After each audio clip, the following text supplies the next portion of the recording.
Welcome back for another episode. I read a survey this week that was really interesting to me, and it was put out by Pew Research Center, and they, I think, always do really good and credible work. And the headline of this is, "What Makes Life Meaningful?" And I thought this was interesting because Dick Wagner, who was a pioneer in financial life planning, kind of a philosopher. He was a CFP, inducted into the equivalent of the Financial Planning Hall of Fame. But he was he flew at 80,000 feet. I could barely get to 30 to keep up with him. And he would have framed that question as to what makes life worth living. Now, really one and the same. But the reason is that Dick told a story of a visit he did to Japan. I think it was in the context of the Financial Planning Association, would be my guess, and meeting with other Japanese financial planners. And he was looking at a person's financial statement, and along with the normal categories on a financial statement of, every type of asset you could have, personal assets, stocks, real estate, etc. There was this one category marked worth living. And Dick inquired, what is worth living? Because there was no financial number associated with this asset. And the host answered that these are the assets that make life worth living. The ones that are priceless, that can't quantitatively be measured by financial means, like family, health, occupation. And the concept so impacted Dick that he eventually named his company Worth Living LLC, and spoke a lot about this story and the idea of what does make life worth living. This is somewhat at the center of George Kinder's 3 questions. And of course, George and Dick founded the Nasrudin Project. So that's kind of where my thoughts went when I looked at this title. And I just thought it's just fascinating because my second podcast was on the idea that we're in the wellness business. By we, meaning financial life planners, financial therapists, those professionals are in the well-being business probably more than any other professional. Certainly mental health practitioners are in the well-being business. Physicians, medical folks are in the well-being business. But the reason I say that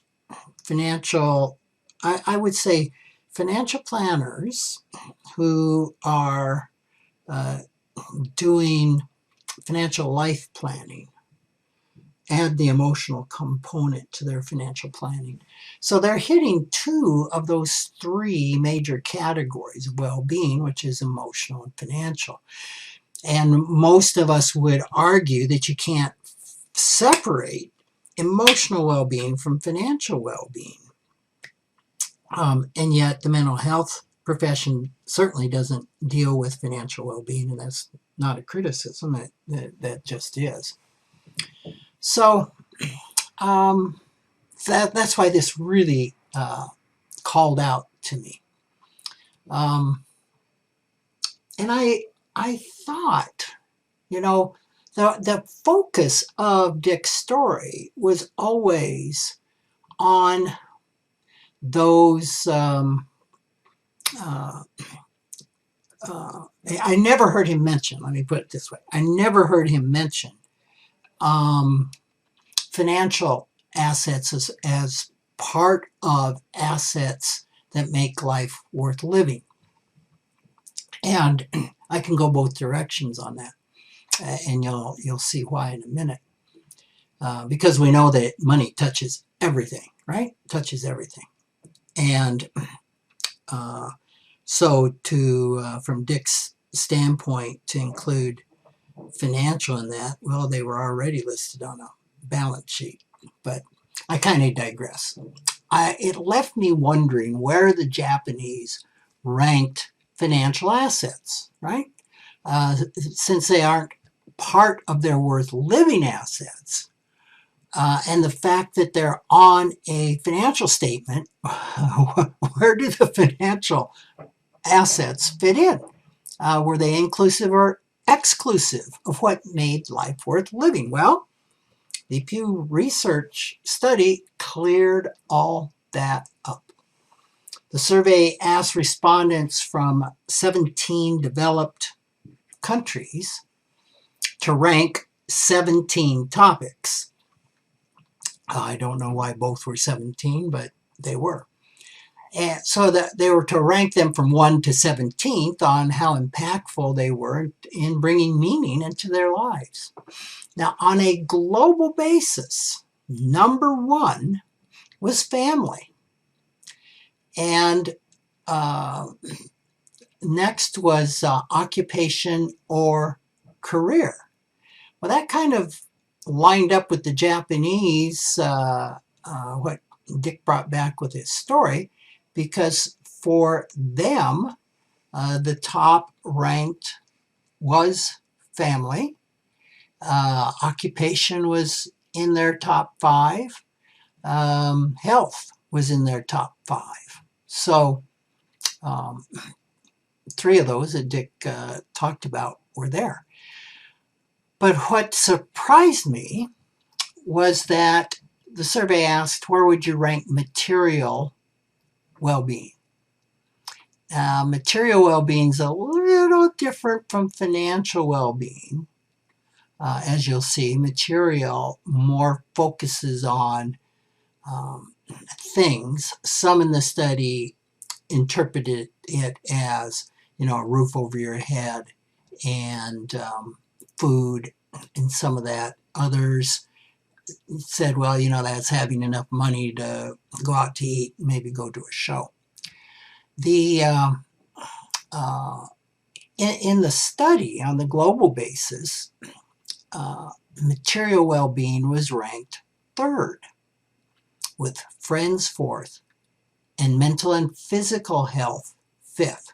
So on a global basis, it was family, occupation, material well-being, friends, and mental and physical health. They combined health into mental and physical. So it's interesting that on a global basis, people put financial or material well-being ahead of health and emotional well-being. I'm going to circle back to that in a minute. So the Japanese rated occupation as number 2 behind family. In neighboring Korea, they ranked material well-being as number 1. Other countries that ranked material well-being in the top 3 were Taiwan, Spain, Belgium, the Netherlands, Canada, Italy, and the United States. Material well-being was ranked at least 4th with all the other countries except for Greece, and it didn't even make their top 5. I'm not going to hazard a guess as to why, but especially because Greece has had incredible financial challenges. So, kind of back to where I started, when we talk about well-being, we're typically talking about emotional, physical, and financial, right? So, where do friends and family, those 2 that were rated very high, they show up as separate categories? Well, are they a separate part of well-being? And I would argue no. I would say that family and friends are not a separate category from mental health, that they're a component of mental health. So if you buy that, and I think, I mean, what do people go to counseling for?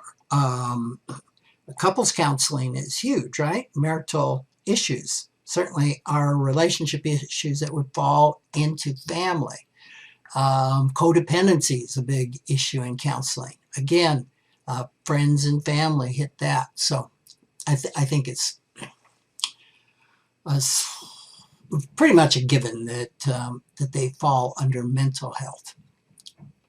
So if we combine that, then we would say that emotional well-being is number one on people's list as the most important component of well-being, followed by financial, followed by physical. So that was kind of interesting to me, because I've never really seen a rating of well-being, right? What do people think is number one? So emotional is the winner, followed by financial. Now, here's another really interesting aspect to this study. Some would argue there's a fourth leg of well-being, and that's spiritual. And while I wouldn't strongly disagree with that, I think it's more of a subset of emotional well-being, but I know I'm not going to get up by adding a fourth category, spiritual. Now, here's what's interesting. The survey included spirituality, faith, and religion as one of the 17 categories.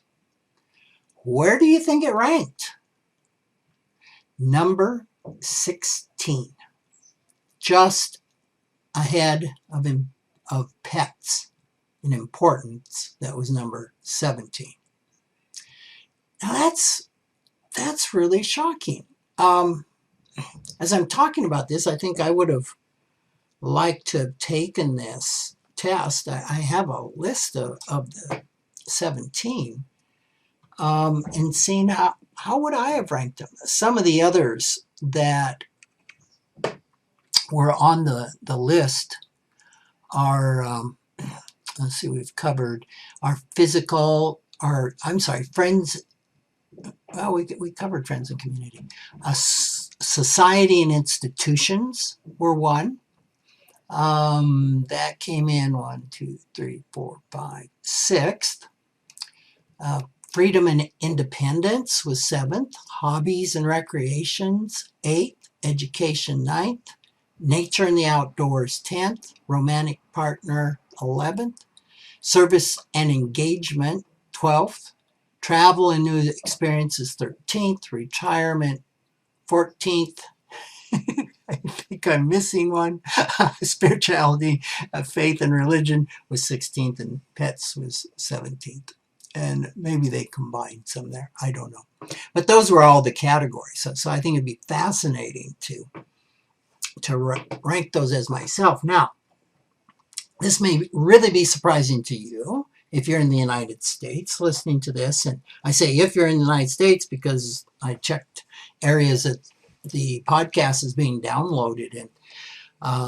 Many places in the world have people downloading the podcast. So I'm not going to assume you're U.S. But if you are U.S., you're probably a little surprised. Like 2%, you've got to be kidding me. Well, that's true, because the U.S. respondents were number one in ranking spirituality the highest. And just as the U.S., if you just looked at the U.S. ranked spirituality, faith, and religion as their number 5 most important quality that gives life meaning. It's interesting that the average worldwide was number 16. So I think that really says something. It's possible that without the U.S., if you kick the U.S. ranking out, that spirituality may have been last. So I found that fascinating, and maybe that's worth doing a whole podcast on, is where is the intersection of mental health and spiritual health? Um, because like I said, I would put those into the same category. Another thing about the U.S., they were also one of 6 countries that didn't rate physical and emotional health in their top 5. Now, yes, they rated family as number 1, and we've said that's a subset. And there was a category, physical and mental health, and that wasn't in the top 5 of U.S. folks. Well, I wonder what was going on with that. Let's finish out the U.S. They rated families first, friends second, financial or material well-being third, occupation fourth. So, and of course, fifth was faith. I don't know. I think we would have to agree that physical health in the U.S. is not, I mean, it's obviously not as high as the rest of the world. Why? Well, we know that 2/3 of people in the U.S. are overweight or obese. We know that physical fitness is probably only popular with 20%, 30% of the population. We know that health, I don't know if it has to do with our healthcare system. In other countries where healthcare is, quote, free, I mean, it's really not free because the taxes are much higher there. I'm just not sure. So, and I was also struck at how important career was. You know, it was number 2 in globally as bringing well-being. And this could make some sense, especially when we think of retirement and we think of how so many of us identify our self, our being, our worthiness, our value in what we do as far as an occupation. So I thought that was very interesting and kind of supports this little band of planners that I've been a member of for 20 some years, where we really stress doing what a person loves. We spend so much of our time working and sleeping, right? So it's good to pay attention to both of those, but especially our occupations. So there are some other nuances of the study that I think are worth mentioning. There were virtually no differences between men and women into what gives them meaning. There are some very, very slight differences, but nothing meaningful. Younger people tended to emphasize friends, education, and hobbies as a source of meaning.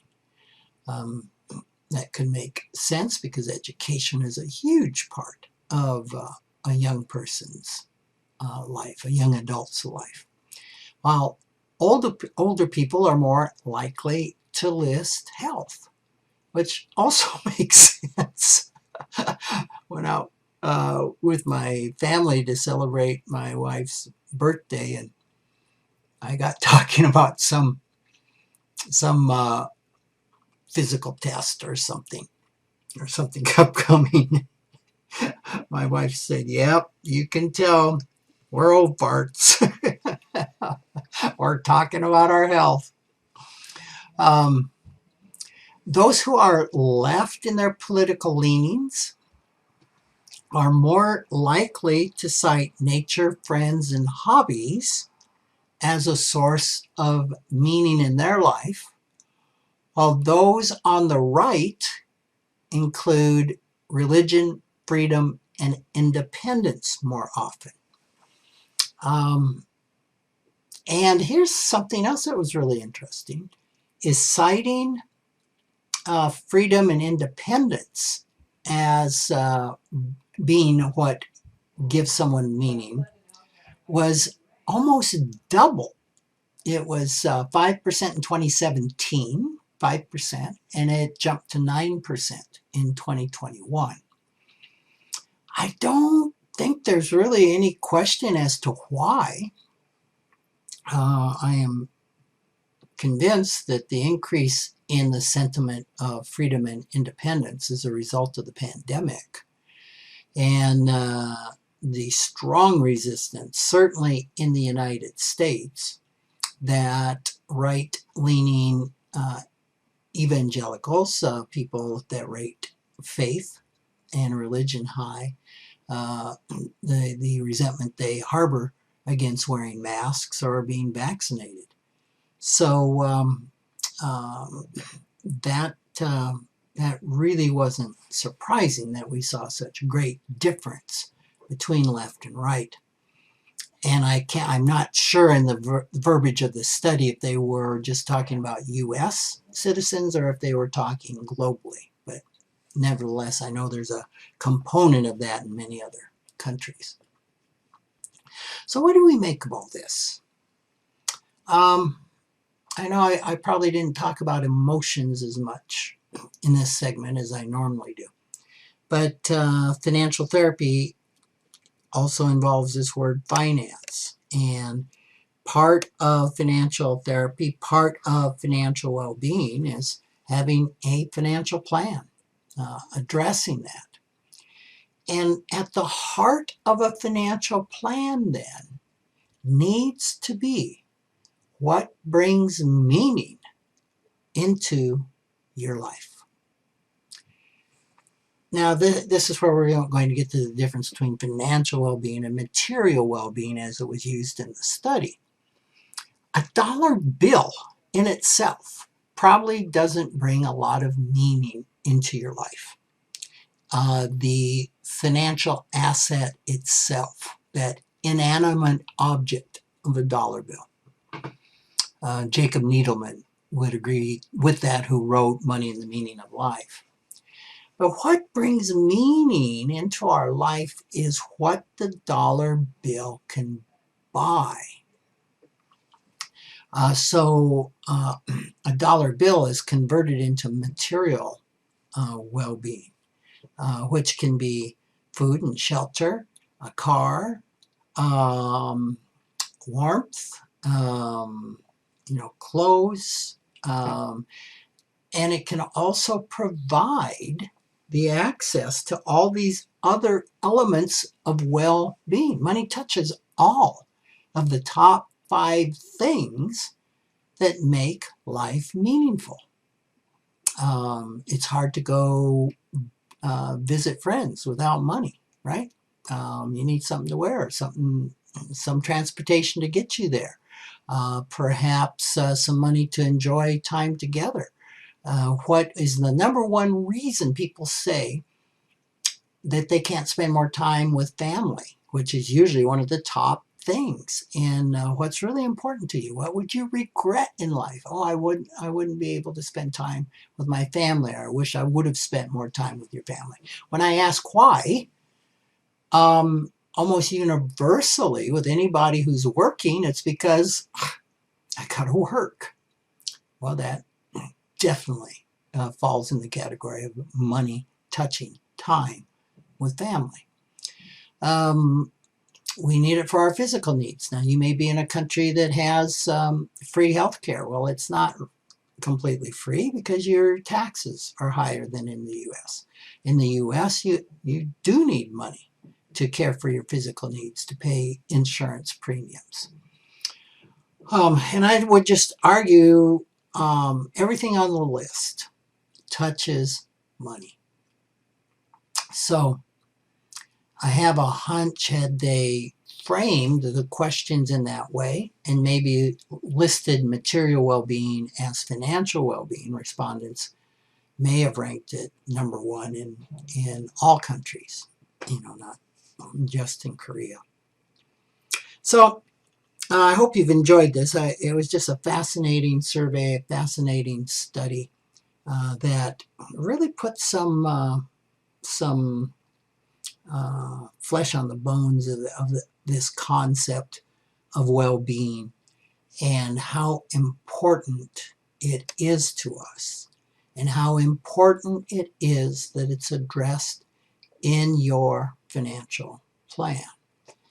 It's certainly a component of financial therapy, right?